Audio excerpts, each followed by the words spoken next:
Boa tarde a todos.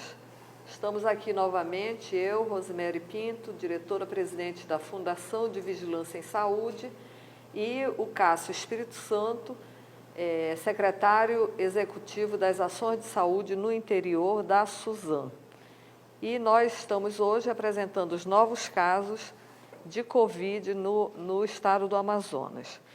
Hoje nós temos 95 novos casos, o que representa uma queda de 73 casos a menos do que ontem, perfazendo, então, um total de 899 casos confirmados no estado. Nós temos 800 desses casos em Manaus e 99 no interior. O município de Manacapuru tem 48 casos com 3 óbitos, Itacoatiara tem 11 casos, Iranduba, 11 casos, Santo Antônio do Içá, 7 casos, Parintins, 6 casos com 2 óbitos, São Paulo de Olivença, 4 casos, Tonantins, 3 casos, Careiro da Várzea, 2 casos, Presidente Figueiredo, 2 casos, Anori, 1 caso, Boca do Acre, Manicoré, Novo Airão e Tabatinga, cada um com 1 caso. Sendo que em Manicoré eu tenho 1 óbito e em Novo Airão também tenho 1 óbito, fazendo um total, portanto, de 40 óbitos. Desses 40 óbitos, dos óbitos, nós temos 64 óbitos notificados, 40 confirmados, 13 descartados e 11 em investigação. Nossa letalidade é de 4,45%. Quanto aos pacientes internados, nós temos hoje 244 pacientes internados. 139 desses pacientes são confirmados para Covid, dos quais 76 estão em leitos clínicos e 63 estão em UTI. 105 dos casos internados são suspeitos, sendo 78 em leitos clínicos e 27 em UTI. Nós temos, portanto, hoje 90 pacientes que estão em UTI, 63 confirmados para Covid e 27 suspeitos de Covid. Pacientes em UTI são pacientes graves, são pacientes que muitas vezes precisam ser entubados e que podem evoluir com muita gravidade e chegar até mesmo ao óbito. Nós temos hoje, agora, em processamento no LACEN, 108 amostras coletadas entre ontem e hoje. Portanto, nós não temos nenhum atraso na liberação de resultados de processamento de exames de Covid no LACEN. Vamos agora, então, ouvir as perguntas dos jornalistas. Estão aqui resumidas as perguntas dos seguintes veículos: Folha de São Paulo, Portal do Marcos Santos, TV em Tempo, Band News, Difusora, Diário, Revista Cenário, Rádio Mix, Record, Zuca Brasil, Portal Manaus Alerta e AM Post. A primeira pergunta é para justamente o interior, secretário Cássio. Prefeitos dizem, não diz aqui qual, mas que o sistema da SUSAM anunciaria que não há mais leitos aqui na capital para receber pacientes do interior e nem disponibilidade de UTI aérea. Isso é verdade ou não? E qual é a alternativa que oferece para pacientes do interior? Boa tarde a todos. Eu queria esclarecer a seguinte questão. A remoção de UTI aérea, ela segue critérios de prioridade. Então, o paciente mais grave, ele vem na frente do paciente menos grave. Os hospitais, eles têm um sistema, eles lançam os pacientes e, ao longo do dia, se esses pacientes vão agravando ou melhorando, eles vão informando para o complexo regulador. Todo dia, às 6 horas da manhã, o complexo regulador pega a atualização de todos os quadros e esses pacientes são elencados de acordo com as prioridades, o número 1, número 2, 3 e assim por diante. depois do complexo regulador passar para a gente quais são a lista de prioridades daquele dia para serem removidos, do mais grave para o menos grave, a empresa que presta serviço vai fazer o plano de voo, que também está limitado a questões climáticas. Por exemplo, em determinado momento a gente teve um aeroporto no interior do estado que estava sem combustível. Então, tem diversos fatores que corroboram para essa situação. A gente deixa, geralmente, os municípios de Tefé e Parintins, que pousam avião à noite, que a gente faz depois desses pacientes. A gente dá prioridade para pacientes mais distantes. Ontem, por exemplo, nós removemos um paciente de Santo Antônio do Içá, né? Uma outra coisa que vem acontecendo muito são... Ontem tinha um paciente num município que estavam querendo remover para a capital, mas, segundo o complexo regulador, aquele paciente ele tinha que ir para isolamento social. Ele não havia necessidade de vir à capital e ocupar um leito. Uma outra coisa que acontece, por exemplo, teve um determinado município que semana passada solicitou 3 vezes remoção de UTI aérea suspeitas de Covid. Todos os 3 pacientes, quando chegaram em Manaus, nenhum era Covid. Por quê? Porque não tinham testes rápidos e toda essa situação. Então, assim, a gente vem elencando e vem organizando os fluxos. Então, o paciente que ele vem positivo para a Covid, ele vai para o Delfim Aziz. O paciente que ele vem, às vezes, por uma SRAG ou um outro motivo, ele vai para as outras unidades. Então, não há falta de leito, há gestão de leito e organização para receber da melhor maneira esses pacientes. O Ministério da Saúde comentou sobre índices de contágio por Covid aqui no Amazonas. Doutora Rose, segundo o Ministério da Saúde, temos a maior taxa de incidência por 100 mil habitantes, que é de 19,1. O que pode justificar uma taxa tão alta e o que o Estado pode fazer para tentar reduzir esses índices? A gente volta a bater na mesma tecla, né? Temos uma alta incidência, sim. Desde a primeira live a gente informa a mesma coisa. Para evitar a transmissão de Covid, é necessário o isolamento social, é necessário que as pessoas não se exponham ao vírus saindo de casa. Então, enquanto nós continuarmos com essa alta taxa de pessoas na rua, nós vamos continuar tendo, infelizmente, a maior incidência do país. Uma das principais medidas por parte da OMS e que está sendo feita em Salvador, que tem também um alto índice de crescimento de casos positivos no Brasil, seria o teste em massa da população. Uma blitz, onde se mede, por exemplo, a temperatura da pessoa dentro do carro. Isso já foi feito, inclusive, na Coreia, né? No início dessa crise toda. Isso pode ter algum efeito? Isso está previsto ser feito aqui?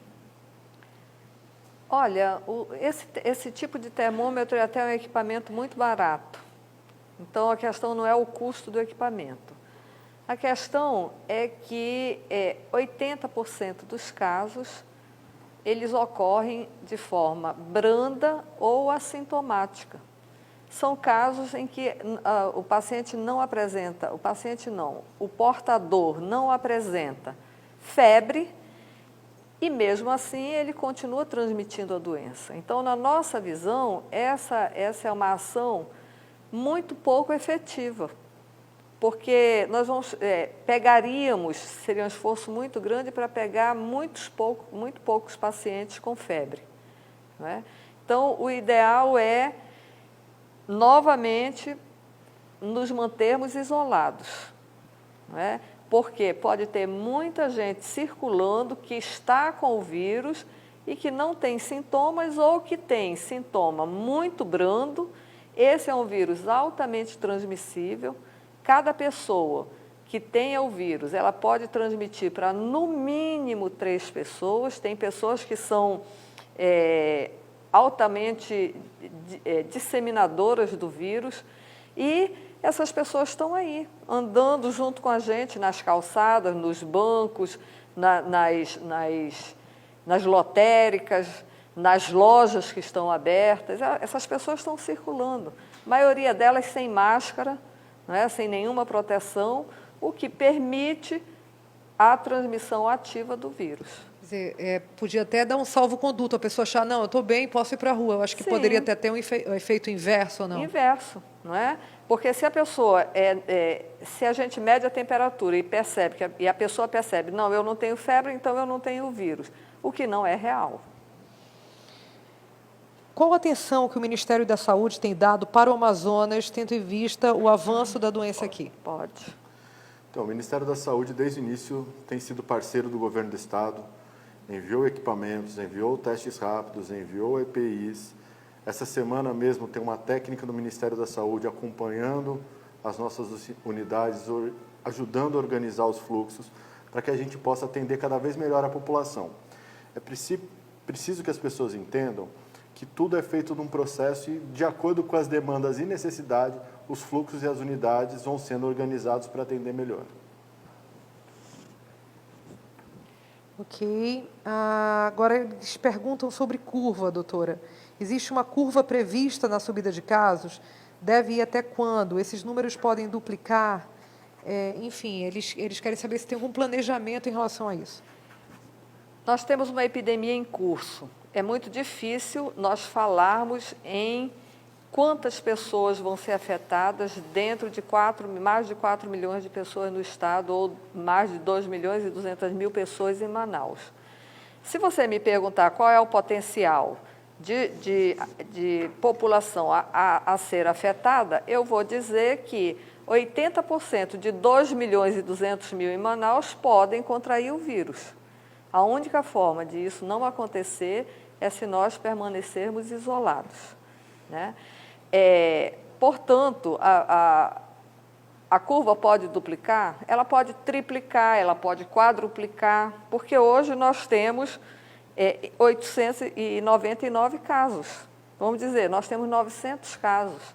Numa população de 2 milhões e 200 mil, nós ainda temos muita gente aí para contrair o vírus e adoecer. Quantos profissionais de saúde, dados atualizados, a gente sempre fala sobre isso, mas hoje já foram testados como positivo para coronavírus?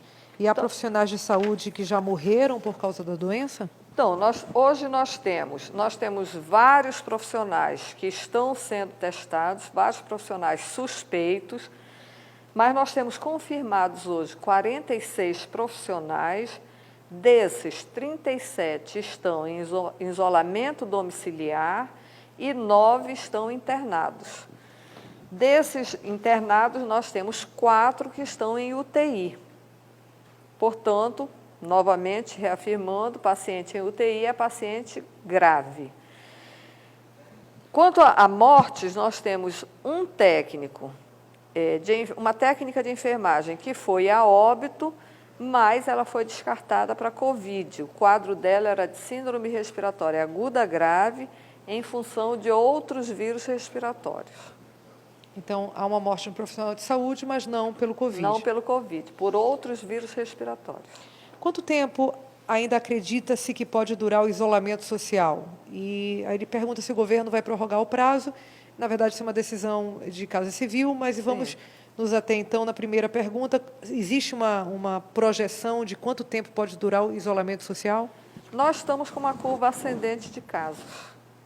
E nós estamos ainda não chegamos à segunda quinzena de abril, não é? E a primeira quinzena de maio, que é quando nós esperamos que nós vamos ter o maior número de casos. Então, é difícil a gente dizer, o Ministério da Saúde recomenda, inclusive ontem o ministro falou sobre isso, recomenda que em casos como Manaus, Fortaleza, São Paulo, Rio de Janeiro, se tenha um isolamento social estrito, não é?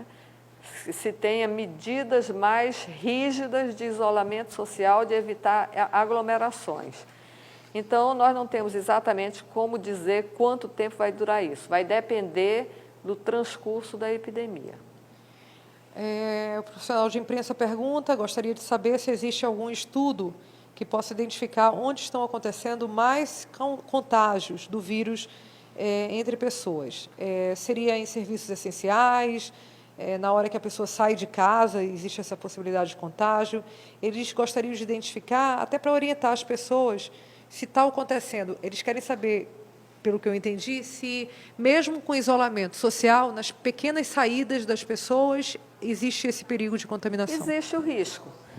Por isso que nós estamos recomendando que cada pessoa tenha a sua máscara, não é? Que não precisa e não deve ser uma máscara cirúrgica, porque nós devemos deixar as máscaras cirúrgicas e as máscaras N95 para os profissionais de saúde e para aqueles que estão doentes. Mas nós podemos fazer ou comprar uma máscara feita em casa, não é? Que nos protege, que também tem a sua eficiência, para evitarmos contágio com pessoas que possam estar transmitindo o vírus. Nós vemos muita gente pelas ruas andando desprotegidas, nós vemos muitas pessoas andando, circulando em vários locais, inclusive muitas vezes as pessoas simplesmente se reúnem em família e vão para a porta de casa, já que elas não podem circular por aí, elas colocam cadeiras na frente de casa e vão conversar na frente de casa. Então, tudo isso são formas de se expor. Nós vemos com muita preocupação, por exemplo, agora, ontem eu passei na frente de um banco, estava chovendo muito, tinha uma fila enorme de pessoas que não estavam respeitando 1 metro de espaço entre uma pessoa e outra, aguardando na fila do banco. E, entre elas, muitos idosos. Ora, a maior parte dos nossos óbitos agora são em idosos, né? São em pessoas acima de 60 anos.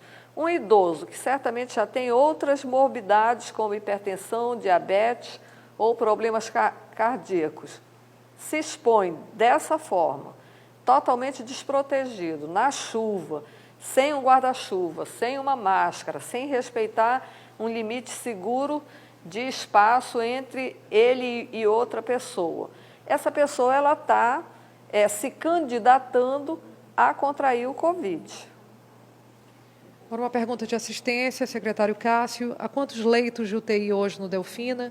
Quantos estão ocupados? E quantos leitos clínicos também existem no Delfina? E quantos estão ocupados? Hoje no Delfina a gente tem 69 leitos de UTI e 84 leitos clínicos. A ocupação deles ela é muito dinâmica, porque existem pacientes que são removidos do interior e de outras unidades, existem pacientes que eles estão na UTI, eles têm uma melhora e vão para um leito clínico, existe paciente que está no leito clínico e há um agravo e há necessidade de ir para a UTI, então assim é uma dinâmica muito grande de modificação dos leitos.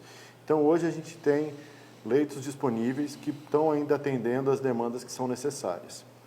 Uma coisa que eu queria frisar, que é muito importante, o governo do estado vem trabalhando diuturnamente para aumentar os leitos, para aumentar equipamentos, para aumentar insumos, para contratar mais profissionais para atender. E a gente precisa, nesse momento, que a população faça a parte dela, que é respeitar o isolamento social, respeitar as orientações dos decretos que o governo do estado fez, para que a gente tenha menos casos e que a gente possa conseguir dar uma assistência com mais qualidade. A gente fala, quando fala de barreira sanitária, cada pessoa pode ser um instrumento de barreira sanitária. As barreiras sanitárias só são necessárias porque as pessoas elas querem ir de um lugar para o outro. E o vírus ele não circula sozinho, né? São as pessoas que levam ele de um lugar para o outro. E principalmente nesse momento chuvoso, que nos anos normais, anteriores, sempre houve muita gripe, muita virose e tudo mais. Então, há também uma certa confusão de todo mundo hoje que tem um resfriado, uma gripe, achar que está com Covid-19. Então, principalmente, as pessoas que estão com sintoma, permaneçam nas suas casas, fiquem isolados, procurem a unidade de saúde quando for necessário, porque dessa maneira, nós vamos conseguir dar um atendimento de qualidade para toda a população. Essas foram as principais perguntas hoje. Sim, eu só queria esclarecer, porque ontem algumas pessoas ficaram em dúvida com as palavras que eu falei a respeito de... Primeiro, eu falei que os idosos e os que têm comorbidade, eles devem procurar a unidade de saúde se eles tiverem algum sintoma, como febre, algum outro sintoma mais exacerbado de sintomas respiratórios, gripe, resfriado e principalmente se eles tiverem falta de ar, que eles não devem deixar o seu estado agravar antes de buscar a unidade de saúde. Por quê? Porque esses idosos ou essas pessoas que têm comorbidade, elas estão chegando muito tarde nas unidades.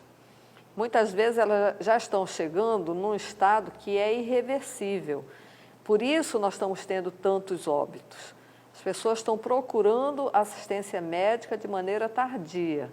Então, nesses casos, quem tem mais de 60 anos, quem tem comorbidade, e agora nós estamos incluindo as grávidas e as puérperas nesse grupo de risco, se tiverem sintomas como febre, tosse constante, falta de ar, devem procurar a unidade de saúde para buscar atendimento médico.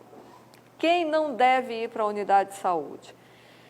Quem não faz parte desses grupos de risco e que está com uma tosse, uma febrícula, uma coriza, uma dor de cabeça, sinais brandos de gripes e resfriados que podem ser causados por coronavírus, mas também pode ser causado pelos outros vírus que estão circulando nesse momento. Então, essas pessoas, elas devem ficar em casa. Por que elas devem ficar em casa? Porque se elas forem para a unidade de saúde, elas vão superlotar as unidades e aqueles pacientes que estão realmente precisando de atendimento, como os que têm comorbidade, as grávidas, as puérperas e os acima de 60 anos, eles vão ficar muito tempo aguardando por atendimento, o que certamente vai agravar o quadro deles. Então, quem tem sintomas brandos deve permanecer em casa, isolado, sem contato com a família, afastado o máximo possível, resguardando todas as medidas que a gente preconiza. Lavagem constante das mãos com água e sabão, de preferência. Se não tiver disponível, usar álcool gel, usar uma máscara, pode ser uma máscara dessas que a gente fabrica em casa, uma máscara doméstica, e se manter dentro de casa para evitar contaminar os outros. Porque se ele tiver Covid e ficar dentro de casa isolado, ele não vai passar Covid para os outros. Se ele tiver influenza A, influenza B, metapneumovírus, adenovírus, vírus sincicial respiratório, também ele não vai transmitir para ninguém, porque esses vírus também são transmitidos da mesma forma, tem uma transmissão de pessoa a pessoa. Nesse sentido, então, é que o doutor Cássio explicou muito bem a respeito da necessidade de permanecer em casa. Eu reitero a necessidade de que aqueles que têm algum fator de risco, se tiverem sintomas que podem agravar, procurem cedo a unidade de saúde e, com isso, a gente vai oferecer o mais rapidamente possível a assistência para esses pacientes. Aqui nós encerramos hoje, né? Nós agradecemos muito a atenção de vocês e, como nós já dissemos, amanhã nós não estaremos aqui, não teremos live, mas no sábado nós retornamos.